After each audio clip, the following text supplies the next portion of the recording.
কলম লিখে ফেলেছে কিয়ামত পর্যন্ত কি কি হবে।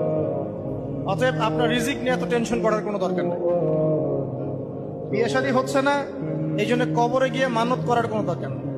সময় মতো হবে ইনশাআল্লাহ। যখন রিজিক তাকদিরে লেখা আছে, সময় মতো ইনশাআল্লাহ হবে। তাকদিরের বাইরে রিজিক পাওয়া যায়। আমার সাথে পড়েন, আল্লাহুম্মা ইকফিনি বিহালালিকা আন হারামিকা ওয়া আগনিনি বিফাদলিকা আম্মান সিওয়াকা।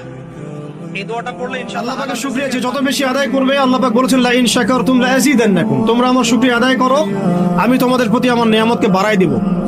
ওয়া লা ইন কাফারতুম ইন্না আযাবি লাশাদীদ, তোমরা যদি আমার অকৃতজ্ঞ হও, জেনে রাখো আমার আযাব বড়ই কঠিন। সবসময় চিন্তা করবো আমাকে আল্লাহ কি দিয়েছেন, এটা চিন্তা করবো না আমাকে আল্লাহ কি দেন নাই। আল্লাহ পাক আমাকে সুস্থ রেখেছেন, নিরাপত্তা দিয়েছেন, আমি খাচ্ছি, পান করছি। এই যে নিয়ামত, আল্লাহ পাকের যে অগণিত নিয়ামত, এটাকে স্মরণ করা এবং সে অনুযায়ী শুকরিয়া আদায় করা। কবুল হও।